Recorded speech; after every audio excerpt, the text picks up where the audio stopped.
staying in shape for next year's Tokyo Olympics. Training facilities being closed due to COVID-19. This year's competitions cancelled. Ugandan gold medalist runner Halima Nakai is taking it all in stride and training hard for competitions. Encouraging agriculture through the Yobe State Youth Empowerment Program. The state government offers subsidized fertilizer for 1,000 hectares of land cultivated by youths in the state for this year's farming season. Making good on an unexpected stay in Cape Town. When South Africa imposed COVID-19 restrictions, one American tourist turned her energies to providing valuable work for residents of a local township.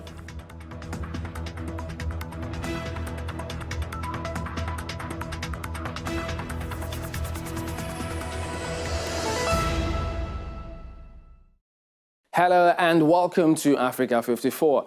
I'm Chamberlain Usoa, Channels Television here in Lagos. I'm joined by Vincent Makori at Voice of America in Washington. Well, thanks. I'm Vincent Makori. Happy to be with you again for another edition of Africa 54. Now, due to the global outbreak of COVID-19, the Voice of America has reduced staffing at VOA headquarters in Washington. So as you see, our broadcast will look a little different today and in the near future. We appreciate you staying with us on Africa 54. Let's start off with the latest from Nigeria. Chamberlain also in Lagos brings you that story. Youths in Yobe State, northeast Nigeria, are being encouraged to embrace agriculture and harness the opportunities therein. The state government is providing farming inputs, including subsidized fertilizer for 1,000 hectares of land cultivated by youths in the state for this year's farming season. The state governor promises even more support through the state's youth empowerment program. Yobe State, northeast Nigeria, is a predominantly agrarian state with the potential to produce various food crops in large quantity.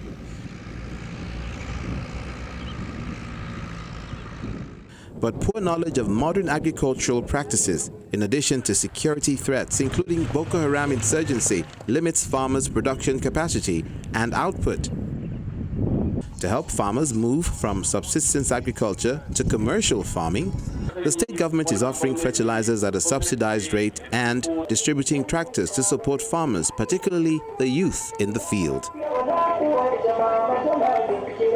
Further accelerate assurance of our goals in agriculture, we have given a boost to the Youth Farm Empowerment Program. Already 1,000 hectares of land have been harrowed and planted, while fertilizer will be provided free of charge to all participating youth farmers. Farmers across the 17 local government councils of the state will benefit from the sale of 7,500 metric tons of fertilizer, fortified seeds, and distribution of tractors. The aim is to boost food sufficiency while encouraging youth to embrace agriculture. We thank the governor for revitalizing the agricultural sector. The 1,000 hectares of land was abandoned years ago, but now it has been revived for youth to farm food produce.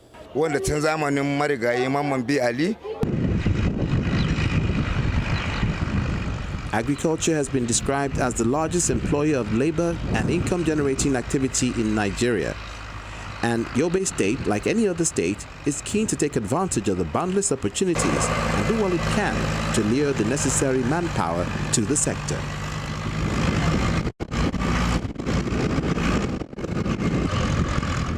Let's talk more now on encouraging youth participation in agriculture. We're joined by Zanal Hassan, an agriculture consultant. He joins us from Abuja. Welcome to Africa 54. As we know, there are many opportunities for gainful employment in the sector. But would you say that sector is attractive enough for more Nigerian youths to embrace it? I will not give a complete yes to this answer because over the years we've seen an increasing number of Nigerian youths attracting themselves to agriculture, despite the looming challenges we have within the sector in the country.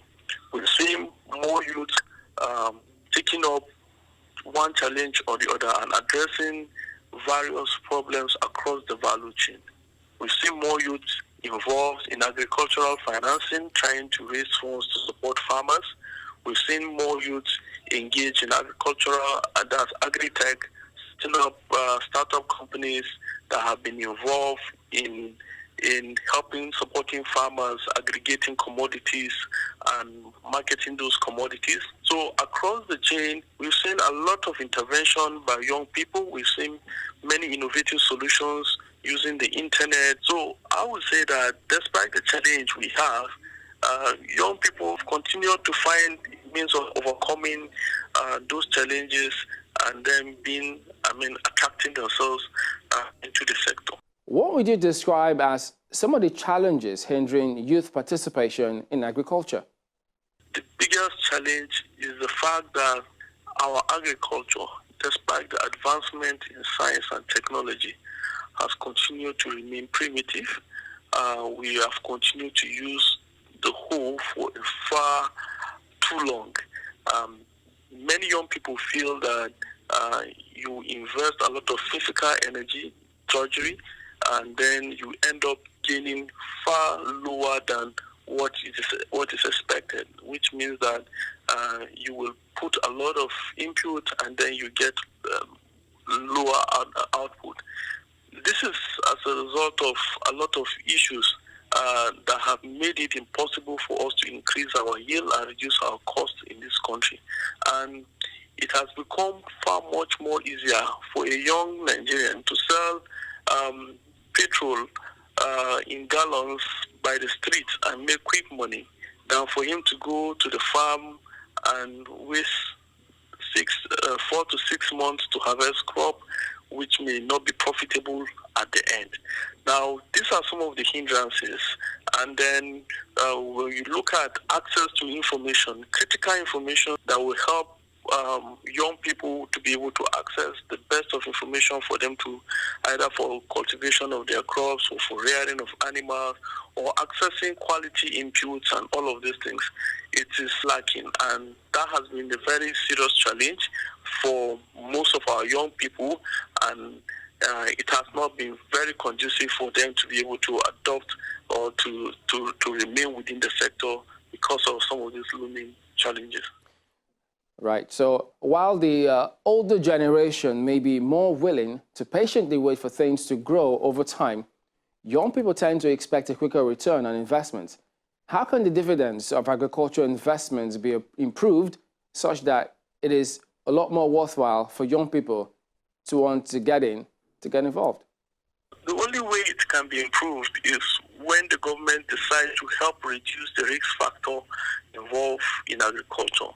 And one of the biggest reasons why everybody is running away from agriculture is that they tell you that agriculture has higher risks. So banks don't want to finance. People who have money are afraid to put their money in agriculture, right? One of the risk factor or one of the emerging risk factor now is the fact that when you have to cultivate crops or you set up a farm, you have to go to rural areas or right in the bush. And when you have to go to the bush, you either are afraid of being kidnapped or afraid of your own life. And this is one risk factor. Also, road infrastructure to access rural communities where the farms are, it's a very huge challenge. Bringing inputs and bringing out your output from the farm is a very big challenge. And then you also see that even if you want to engage in irrigation, you will discover that you have to buy your own water pump, you have to drill your own borehole, where are the dams, where are the canals, when you have to spend more money. So it increases your costs. So if government can take off some of these costs that are related to providing adequate extension. Our Ministry of Agriculture have now continued to exist for contractors instead of being able to solve the problems farmers face. So if we are able to reduce all of these risks, it is going to make the sector attractive. More young people will be able to come into the sector and then be able to thrive and be much more profitable. Now, Hassan, agriculture consultant, thank you for joining us today on Africa 54. Cameroon is one of the African countries worst hit by the COVID-19 pandemic and is struggling against misinformation and fake news on the virus. Cameroon's digital first responders are taking to social media to counteract the misinformation. Moki Edwin Kinseka narrates this report by Anne Zeukyu from Yaoundé. The COVID-19 pandemic has flooded Cameroon's health workers with questions about the virus and about false rumors that hospitals are overwhelmed and that testing is either not available or costly. The director of Cameroon's National Social Insurance Fund Hospital, Dr. Anne Jomland, took to Twitter to counteract the fake news and remind the public that testing is free and where to get it. I think it's a channel for information. When you have a lot of followers, the effect of the tweet can go a long way. I must say, it helps the community. The United Nations in May launched Verified, a plan to promote digital first responders like Dr. Len to fight misinformation on the coronavirus. In Cameroon, ICT Media Strategies created Smart Click Africa and COVID-19.cm to remind the public to check news sources on the virus. La première question à se poser, c'est de savoir The first question to ask is who posts the information. That is to say, is the person posting the information a resource person? This implies that you have to go to his profile to find out if he is a doctor. If the person usually posts verified and verifiable information. Des informations vérifiées et vérifiables. The editor of Cameroon's Mosaics newspaper, Parfait Tabapsi, says the counter-disinformation efforts are helping, especially when experts like Dr. Land are involved. Le professeur en question est déjà professeur de médecine, ce qui est déjà quelque chose de très important. That professor is, first of all, a professor of medicine, which is something very important. Then she is responsible for a hospital unit in Cameroon, in Yaoundé. These are the two reasons why you need some information. You have to go see that side. Allez voir de ce côté-là. Dr. Land, who is also the president of the Cameroon Society of Pediatrics, plans to expand her role as a digital first responder to debunk disinformation on maternal and child health. For Anne Zwanke in Yaoundé, Moki Edwin Kinzeka for VOA News. A group of 17 nurses who are playing an active role in national efforts to tackle the COVID-19 pandemic in Libya have described the situation as harder than war. The health workers left their families to treat coronavirus patients in southern Libya since the outbreak hit that part of the country more than a month ago. Fatima Amtir, head nurse at Sabah Medical Center in southern Libya, is among 16 other nurses who have been treating COVID-19 patients at the health facility since the coronavirus pandemic hit the country. Like the rest of the team, she has not seen their family in over a month. I miss my family. I haven't seen them for over a month. Yesterday, my mother, who has cancer, was not feeling well, so she came to the hospital to take a nasal swab test, but I couldn't even hug her. I don't know if I'll ever see her again. Nurses working at the medical center have since become permanent residents because all their time is devoted to the COVID-19 fight. Although not officially designated as a COVID-19 facility, the hospital, which is the largest healthcare facility in southern Libya, has been receiving patients and conducting widespread testing among visitors and staff, especially after 19 healthcare workers tested positive for the coronavirus and had to be isolated.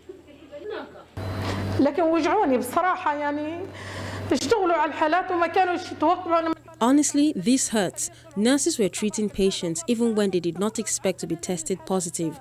But then their tests came out positive, and my colleagues continued to treat the patients even when they found that they were COVID-19 patients.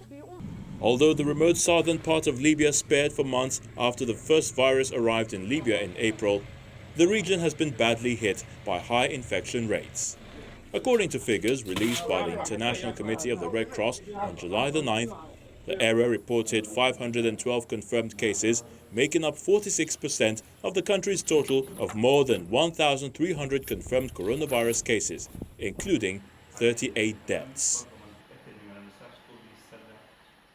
We'd like to remind you to visit our website, channelstv.com, for news and other programming around the clock. You can also find us at youtube.com/channelsweb. Still to come, a Senegalese mathematician turned designer uses algorithms and equations to create intricate and bold designs for her fast-growing brand. That's in a moment. Stay with us.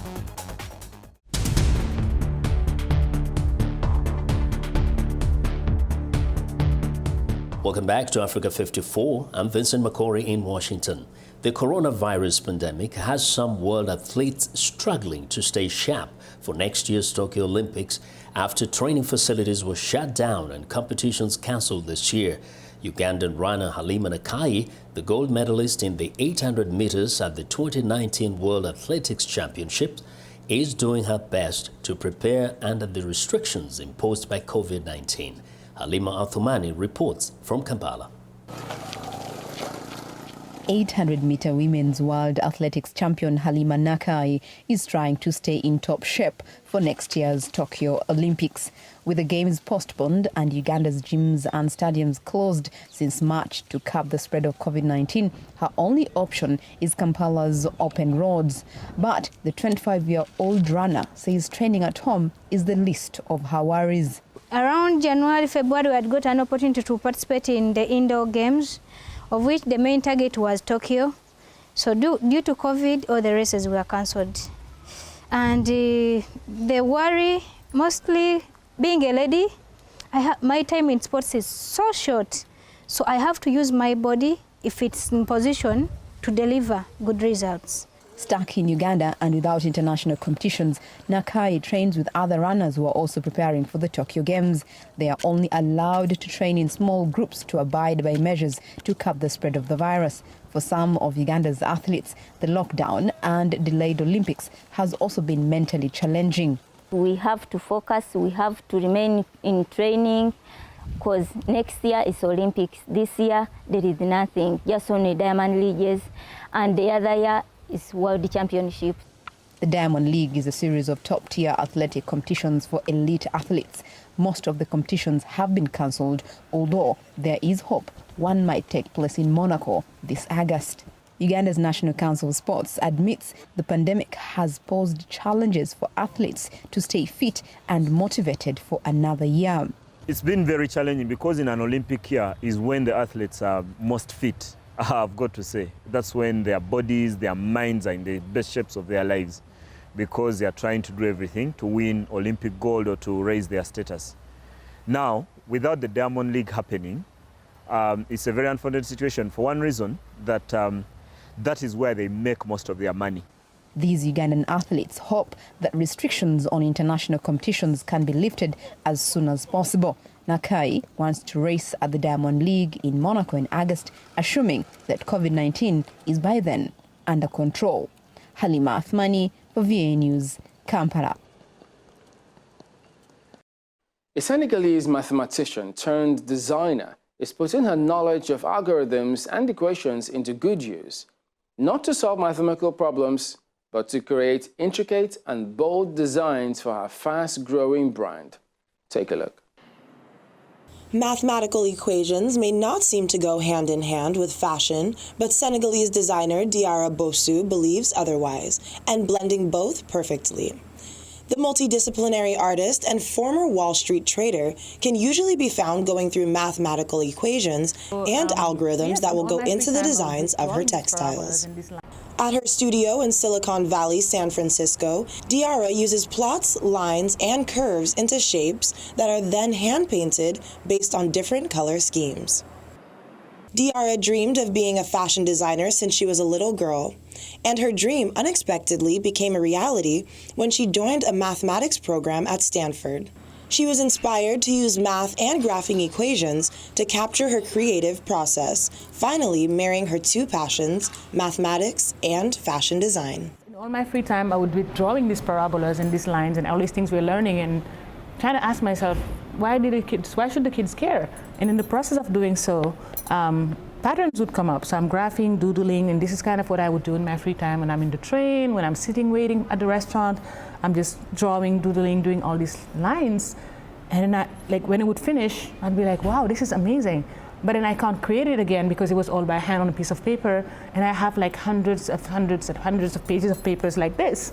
And I was like, what if I could save these somewhere? And what if I could have come back to the doodle and adjust it? What if I don't like the doodle and I want to change it? Despite her little experience in the fashion industry, Diarra forged ahead and launched her fashion line in 2015. In September 2019, she won the coveted Designer in Residence at the San Francisco Fashion Incubator. But she's still very much hands-on creatively and technically. Each shape can be represented by a mathematical equation. And now when you put all these equations together, you can create lots of shapes, which is nothing new. I think the part that makes this different is that when you can actually code it all and generate it with an algorithm, meaning that a process telling the computer, graph this line, graph this equation, find where they intersect, make it blue, do this, do that, do that. Now the computer is drawing for you, but you have to sell it. I'm not using machine learning and AI yet. Right now I'm still writing all the algorithms myself. Diarra believes she's ahead of the curve, even in an industry currently being disrupted by technological innovation. As an African woman in the industry, she wants to use her newfound recognition to celebrate the work of those who are yet to be recognized. We're merging algorithms and tradition. We're not just algorithms and that's it. I come from a place that deserves to be celebrated, and it's the core of who I am, and it's the core of what I do. The designer, who shuttles between Senegal and San Francisco, is gradually building her brand into a global brand and says she wants to keep telling stories celebrating her African heritage while innovating by using technology sustainably. Since June 1st, South Africa has relaxed what was once one of the strictest lockdowns in the world due to COVID-19. When the restrictions were imposed in late March, many foreign visitors were stuck in the country and able to leave. One American tourist, however, converted her involuntary stay into providing valuable work for residents of a local township. VOA's Saqib Al-Islam has the story.